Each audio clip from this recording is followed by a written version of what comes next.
finding your ideal matches, your ideal people.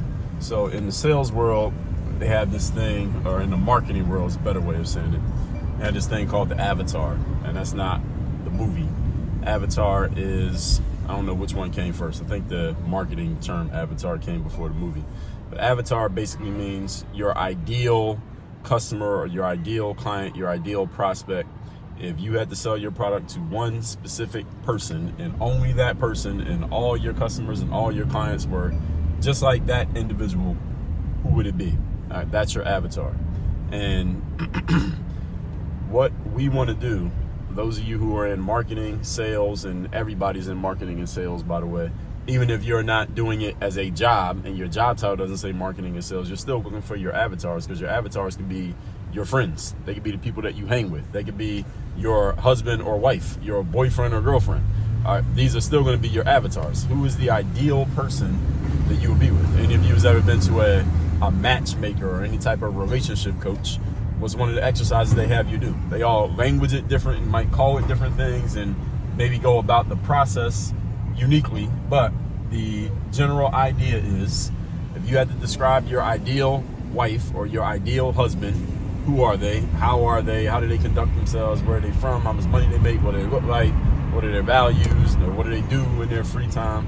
You write all that stuff down. And now that you have a vision of who that person is, you have a much better chance of reaching them because you know what you're looking for. It's the same thing in business. So there's a company that all of you know of. I'll tell you who it is in a second. There was this guy who was explaining how, because he used to make all these products. He made all these like physical products, and he had like 30 products. And he finally got a meeting with this company. He's sitting down with them. He's showing them all these products. Shows them product number one. They're like, well, we don't think, and I forget the name of the person, but they said, we don't think Karen would like that product. Then he shows them another one, and he keeps showing them products, and they keep saying, well, that product's all right, but we don't think Karen will like this product. And finally, the guy says, well, who is this Karen that you're talking about? And if she's the decision maker for whether or not y'all are going to accept my product, because this is what you have to do. You go to these companies and you show them your products, and their people, they're called buyers. Their job is to decide which products is the company going to carry. And they kept saying, well, we don't think Karen will like this product. And finally, the guy's like, well, who's Karen? Why is she not here in this meeting since she's the decision maker? And the people laughed, and they said, well, Karen's not an actual person. Karen is our avatar.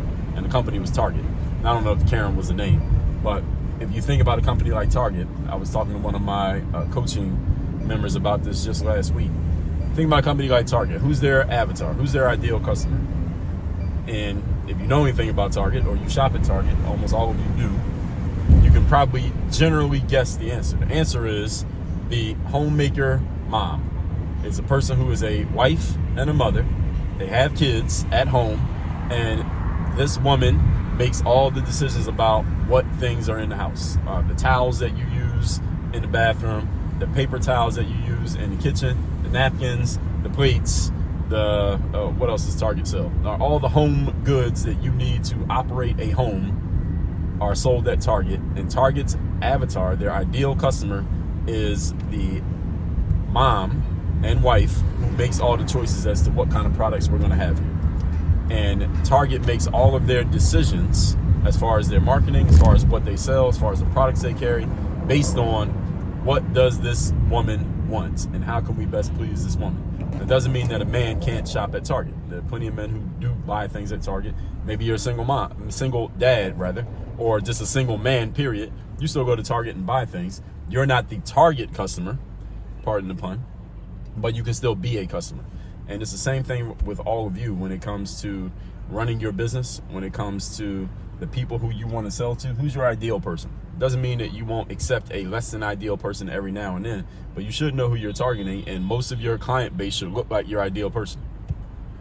Most of your client base should look and sound and feel like your ideal person. You get some people who come from the outside every now and then, cool, but they should generally not even be that attracted to you. Only the ideal people should be attracted. And if you can build a whole business around serving your ideal clients and your ideal customers, that will make for a much better business for you.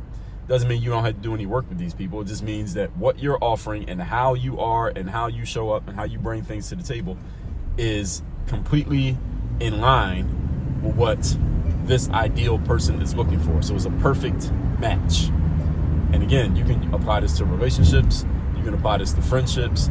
You can apply this to business partners. You can apply this just as well as you can apply it to marketing and selling. The thing that you need to do, the job you need to do, if you're listening to this right now, is actually do the work of describing in detail who your ideal person is, such that when you come across this person, you know that they're that person. And that when they come across you, they know that you're that person. They may not have done this work. That's fine. They don't have to do it. You had to do it because you're the one who's selling. You're the one who's marketing. You're the one doing the work. When they come across you, they should say, damn, this person is perfect. This person knows exactly what I'm thinking. They know exactly what I'm feeling. They're offering exactly what I'm looking for. I'm glad I came across them. I'm ready to take the next step, whatever that next step may be. Is it having a conversation? Is it buying from you? Is it signing up for your website or your app or whatever it is that you're doing? They should be ready to take that step because you're speaking their language perfectly, as if you have read their mind and you know exactly what they're looking for and exactly what they've needed all of their lives, and you just came along at the perfect time. That's what it should feel like when your ideal people come across you. And all this requires is you doing the work and thinking about who is this person, and not only the demographics of the person. Demographics is just the things that you can measure, such as where are they from, how much money do they make, do they have kids, are they married, what industry are they in, etc. Those are things we can see with our eyes. Psychographics are the way that they think.